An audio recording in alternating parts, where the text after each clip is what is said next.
Ibu, bapak, saudari, saudara, rekan-rekan muda, dan adik-adik sekalian dimanapun kalian berada, bertemu kembali dengan saya Romo Tino SSCC di dalam catatan pesiarah.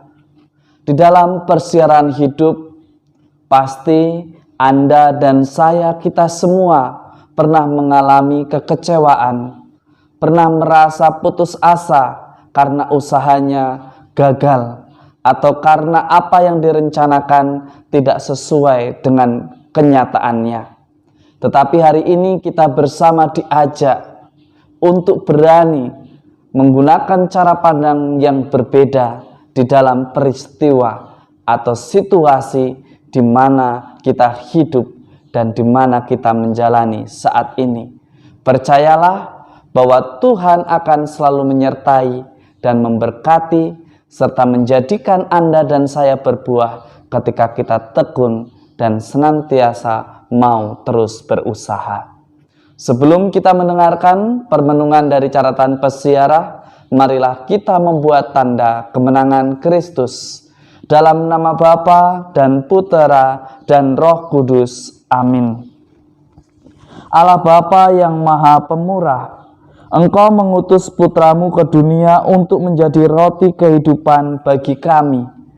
Kami mohon teguhkanlah iman kami kepadanya, agar kami setia mendengarkan Dia dan melaksanakan kehendak-Nya di dalam persiaran hidup kami. Demi Kristus Tuhan dan pengantara kami. Amin. Ibu, bapak, saudari, saudara, rekan-rekan muda, dan adik-adik sekalian yang terkasih di dalam Yesus Kristus, pada minggu ke-19 ini kita bersama diajak untuk belajar dari sikap-sikap yang ditunjukkan oleh orang-orang yang senantiasa mencari kehendak Tuhan. Di tengah masa PPKM ini, tentulah Anda dan saya, kita semua merasa bahwa geraknya dibatasi, merasa bahwa banyak hal kita tidak bisa melakukan seperti biasanya. Tetapi bukan berarti lantas kita membiarkan kekecewaan, kemarahan, keirian membuat diri kita semakin putus asa. Di dalam kitab pertama Raja-Raja, kita mendengarkan bahwa seorang nabi pun pernah mengalami keputusasaan.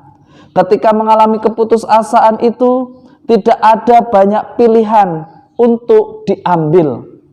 Ada sikap kecewa, patah semangat, atau kita memilih untuk mengembalikan kepada Allah dan melakukan apa yang bisa kita lakukan.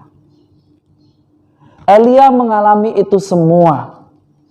Dan ketika Allah bertindak, Elia kembali menjadi sadar akan tugas perutusannya.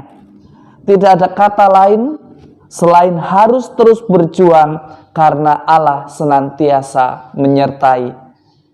Seringkali yang membuat kita putus asa dan tidak mau meneruskan persiaran hidup kita karena kita seringkali membiarkan rasa kecewa, rasa iri, rasa bosan hinggap dan merajai hidup kita.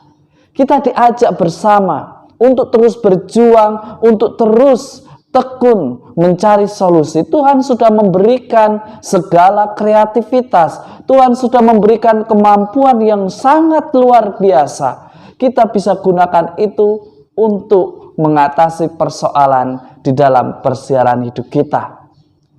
PPKM, pembatasan kegiatan masyarakat. Kita diingatkan dari peraturan ini bahwa pembatasan ini adalah sesuatu yang merupakan keputusan yang paling baik. Bukan berarti tidak ada dampak negatifnya, ada. Tetapi bukan berarti kita juga lalu menjadi loyo, menjadi tidak ada semangat hidup. Hari ini kita diingatkan dari kisah dari kitab pertama Raja-Raja bahwa segalanya adalah milik Tuhan. Mengapa kita mesti kecewa?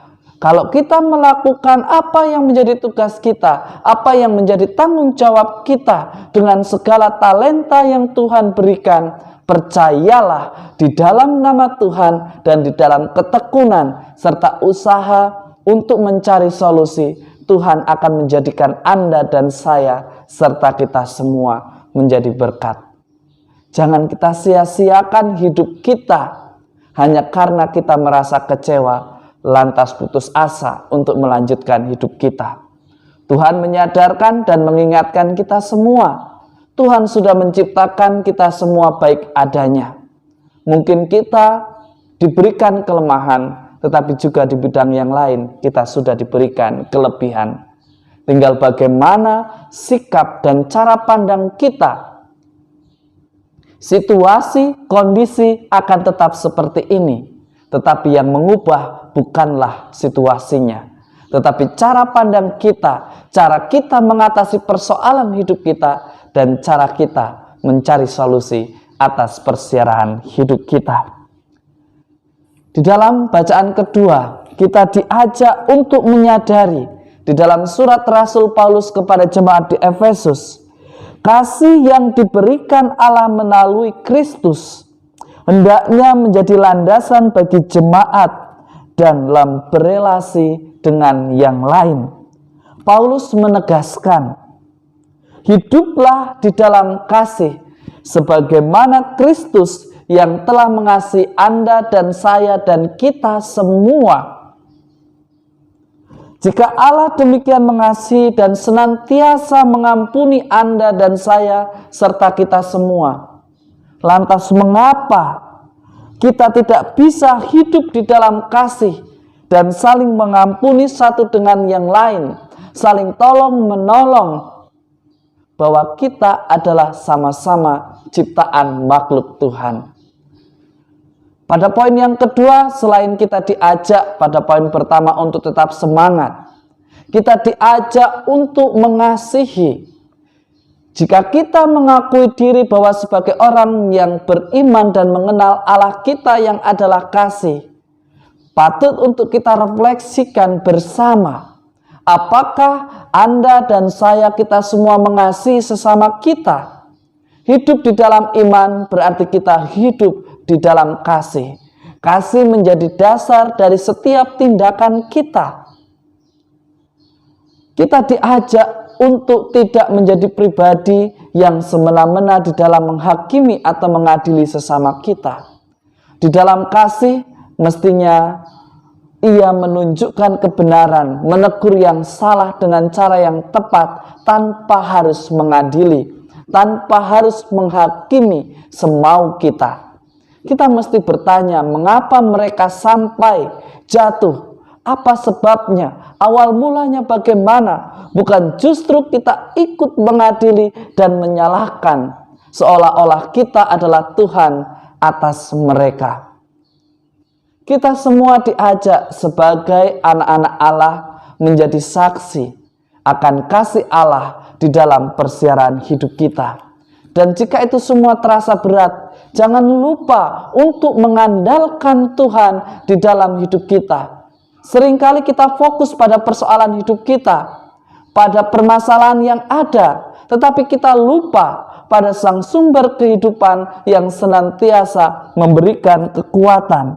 Di dalam Injil Yohanes ditegaskan bahwa Tuhan Yesus adalah roti hidup, dan di dalam Ekaristi kita senantiasa diperbaharui. Jangan sampai karena perayaan Ekaristi online, lalu kita beralasan tidak punya waktu untuk mengikuti live streaming. Justru makna Ekaristi akan semakin hilang ketika kita melihat siaran ulang. Kita diajak untuk memaknai kesatuan dengan mengikuti perayaan live streaming. Ekaristi hendaknya tidak dimaknai hanya sebagai ritual atau ritus, tetapi kita maknai sebagai sumber dan puncak kekuatan hidup rohani kita untuk menimba kekuatan kembali di dalam persiaran hidup kita. Percayalah, barang siapa mengandalkan Tuhan dan bertekun serta setia di dalam tugas dan tanggung jawabnya, ia akan berbuah dan akan diberkati. Dan semoga berkat Tuhan senantiasa melindungi dan memberkati kita semua dalam nama Bapa dan Putera dan Roh Kudus. Amin. Di dalam persiaran hidup ini memang seringkali kenyataan tidak seindah apa yang kita impikan. Tetapi bukan berarti situasi ini membuat kita patah semangat. Mari kita ubah cara pandang kita.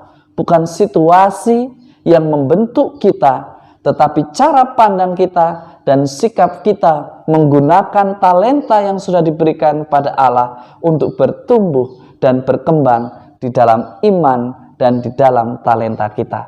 Percayalah, hidup kita akan menjadi berkat. Tuhan memberkati kita semua. Amin.